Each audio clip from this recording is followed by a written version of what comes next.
সূর্যমুখী ফুলের নয়াভিরাম দৃশ্যে মাতোয়ারা ভ্রমণ পিপাসুরা। রোমান আকন্দের প্রতিবেদনে বিস্তারিত।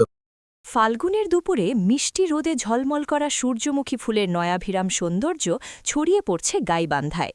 চোখ জুড়ানো হলুদের মেলা প্রকৃতিকে সাজিয়েছে অপরূপ সাজে। সেই সাথে সূর্যমুখী ফুলের হলুদ হাসি রাঙিয়ে দিয়েছে পুরো উপজেলাকে। গ্রামীণ এ অপরূপ সৌন্দর্যের সূর্যমুখী ফুলের ছবি তুলতে দল বেঁধে ছুটে আসছে স্কুল পড়ুয়া ছাত্রছাত্রী, তরুণ তরুণীরা, শিশু কিশোর সহ এমনকি সকল বয়সের নারী পুরুষ। গাইবান্ধাতে এই সূর্যমুখীর ফুলের সৌন্দর্যতা দেখতে এসেছি। আসলে মনোমুগ্ধকর, অনেক সুন্দর দেখলাম। এখানে অনেক লোকের সমাগম।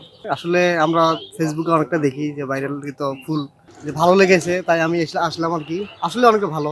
নিজেদের পছন্দমতো ছবি তুলে কেউ বা শেয়ার করছেন সামাজিক যোগাযোগ মাধ্যমে।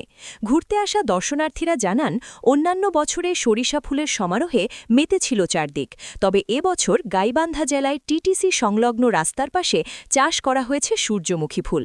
তবে এবার মাঠ জুড়ে এত হলুদের সমারোহ ও নয়মাভিরাম দৃশ্য গত বছরগুলোতে দেখতে পাওয়া যায়নি। আসলে আমরা এটা সোশ্যাল মিডিয়ার মাধ্যমেই জানতে পারছি এবং সেই লোকেশন অনুযায়ী আমরা এখানে চলে আসছি। আসলে এই জায়গাটা অনেক সুন্দর, দেখতে অনেক ভালো লাগে।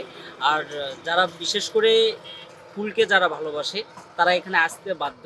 মোবাইল ফোনে এমন দৃশ্য দেখে পল্লী গ্রাম থেকে ছুটে এসেছি সৌন্দর্য উপভোগ করতে। সব মিলিয়ে ভালোই লাগছে। নিভৃত পল্লী থেকে শুরু করে বিভিন্ন উপজেলা থেকে এমন সৌন্দর্যের স্বাদ নিতেও ছুটে আসছেন অনেকে। সুন্দরবনের মজুমদার থেকে ছুটে আসা এক দর্শনার্থী জানান, রমজান মাসে পড়ন্ত বিকেলে সূর্যমুখী ফুলের মনোমুগ্ধ সৌন্দর্য দেখতে এসেছি, যা মনকে হরণ করেছে। পলাশবাড়ি থানা থেকে ঘুরতে আসা আরেক দর্শনার্থীর সাথে কথা হলে তিনিও জানান, আমরা সোশ্যাল মিডিয়ার মাধ্যমে জানতে পারেছি এবং লোকেশন দেখে এখানে চলে এসেছি। সেই সাথে ফুলকে যারা ভালোবাসে তারা এখানে আসতে বাধ্য হবে।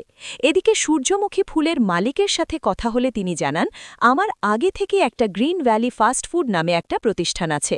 এর পাশাপাশি আমি বাণিজ্যিকভাবে সূর্যমুখী ফুলের চাষাবাদ করি। আমার মূল উদ্দেশ্য ছিল ফুল বিক্রি করা, তবে বর্তমান সময়ে এখন এটি জনপ্রিয় পর্যটন কেন্দ্র হিসেবে ধরা দিয়েছে। তবে একটু পড়েছি বিপাকে। সকাল থেকে শুরু করে সূর্য অস্ত যাওয়া পর্যন্ত বিভিন্ন স্থান থেকে বিভিন্ন বয়সের মানুষেরা ছবি উঠতে এসে ভেঙেও ফেলছে ফুলগুলো। এতে করে আমার লাভের চেয়ে ক্ষতির মাত্রাই বেশি। বসন্তের ফাল্গুনী হাওয়ায় প্রকৃতি যেমন সেজেছে অবিরাম নয়াবিরাম দৃশ্যে, তদ্রূপ এখানকার সূর্যমুখী ফুলের নয়াবিরাম দৃশ্য মানুষকে প্রতিনিয়ত পাগল করতেছে।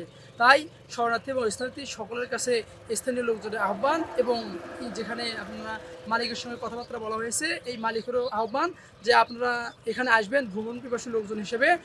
এখানকার যে নয়াবিরাম দৃশ্য আছে এগুলো অনুভব করবেন। এই দৃষ্টিকোণ থেকে আপনারা আসবেন, ফুলকে ভালোবাসবেন, কিন্তু ফুলকে ছেঁড়া হাত থেকে সচেতনমূলক ব্যবস্থা গ্রহণ করবেন। মোহাম্মদ রোমান আকন্দ, এটিভি সংবাদ, গাইবান্ধা।